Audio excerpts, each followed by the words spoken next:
All right, in my last video, I talked a little bit about what human in the loop is and why it's important. And in this video, I'm going to be talking a little bit more to the engineers so that you understand what the difference between evals and observability and how it relates to maybe some tools that you may have already used in your software development experience.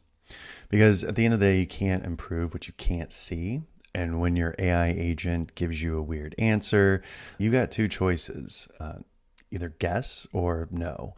And this is how you actually know what's happening. Observability, evals, and Langfuse with answer agent. So if you're running real AI agents in production or want to, it's your lifeline.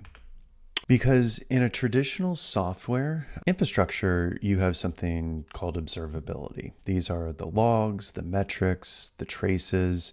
An AI system, it means something a little bit deeper because here you can actually see inside the agent's reasoning, every model call, every tool use, every intermediate step is tracked.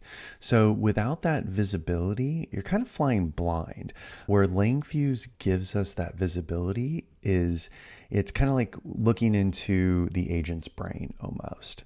So traditional observability has server logs, monitoring uptime, and those kind of and these are all things that you're still going to be tracking as well, but with those traditional tools like Sentry or Datadog. But with AI agent observability, you're tracking, its reasoning, its thought process. How many tokens is it using and how much is it costing you? And then what's actually an error and what needs for prompt engineering to make it better. So observability tells us what happened, right? But evals tell us how.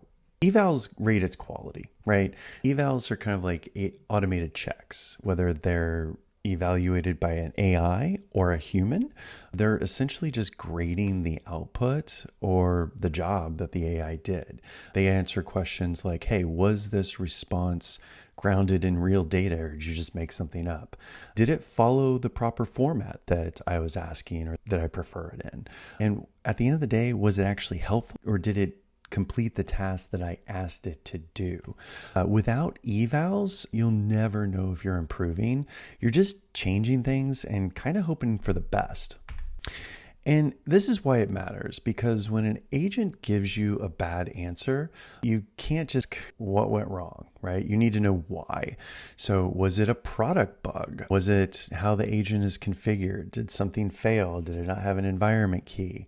These are things, and did the tool fail? These are all things that you need to be looking at. Or was it just a quality issue, meaning the model just said something wrong or you didn't really like the output? Observability shows the mechanics of what is happening in the background, and then evals measure that quality of which tools did it call? Did it hallucinate?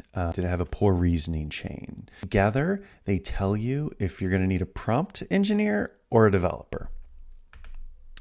Because Langfuse and Answer Agent are built for production AI. We use Langfuse as part of Answer Agent, and it's absolutely a necessity because you need to be able to have trace every conversation, every chain step along the way. And then we set up automated scoring so that every single response gets a score based off of whatever evals we're running at the time, so that we can have a clear dashboard set up that shows us if we're improving over time.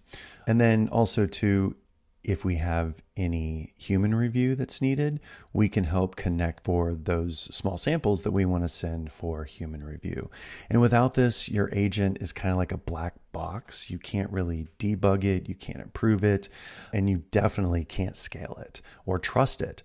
Think of Langfuse as the observability layer of your AI stack. So it's the Datadog or Sentry of LLMs.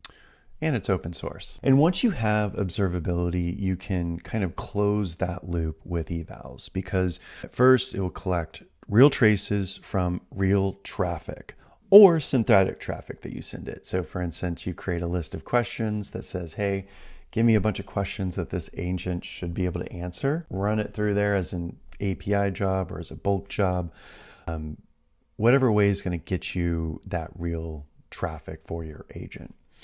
It will then automatically run and it'll grade its performance. It will then surface low scores, which ones need to be reviewed, sent for retraining.